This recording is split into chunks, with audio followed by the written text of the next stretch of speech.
Kita kembali di Indeks Terkini.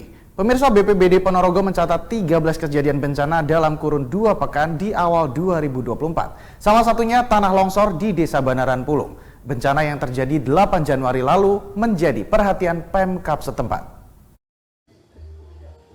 Dalam kurun 2 pekan di awal 2024, Badan Penanggulangan Bencana Daerah Ponorogo mencatat 13 kejadian bencana alam. Perinciannya, 8 kejadian tanah longsor, 4 puting beliung, dan 1 penumpukan enceng gondok di Sungai Gendol. Dari belasan kejadian tersebut, dampak paling parah adalah tanah longsor di Desa Banaran Pulung, sebab menimbulkan keretakan tanah sepanjang 70 meter dan sedalam 80 cm. Apalagi hingga kini material longsor belum sepenuhnya bisa dibersihkan lantaran kondisi tanah yang masih labil dan berpotensi terjadi longsor susulan. BPBD masih berkoordinasi dengan Pusat Vulkanologi dan Mitigasi Bencana Geologi atau PVMBG Bandung guna melakukan mitigasi bencana atas retakan tanah yang mengancam belasan kepala keluarga tersebut.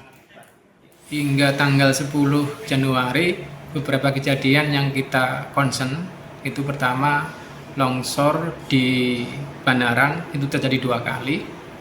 Kemudian di titik yang kedua itu sebetulnya lokasi yang tahun 2001 pernah longsor, sehingga kita lakukan asesmen ulang, pemetaan ulang, dan didapati memang ada retakan yang cukup panjang 70 meter mahkotanya, retakan saat ini.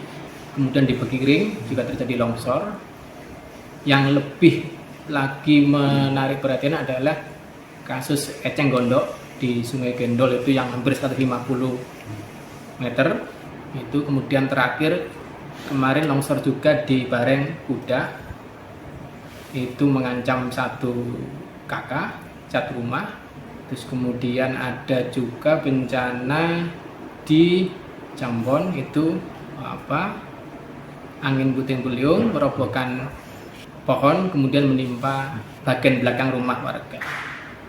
Kemudian beberapa kasus lagi juga mungkin di arah Trenggalek, itu yang listrik kena puting beliung roboh dan seterusnya. Jadi mungkin kalau kita hitung di awal tahun sampai tanggal 10 Januari itu terjadi longsor di wilayah Pulung 2 desa, kemudian Ngebel 1, kemudian di Budak 1, kemudian yang lainnya kasus-kasus lain longsor. Saya pikir itu. Hasil mitigasi bencana PVMBG menjadi pijakan dalam mengambil kebijakan mengungsikan warga yang tinggal berdekatan dengan lokasi bencana.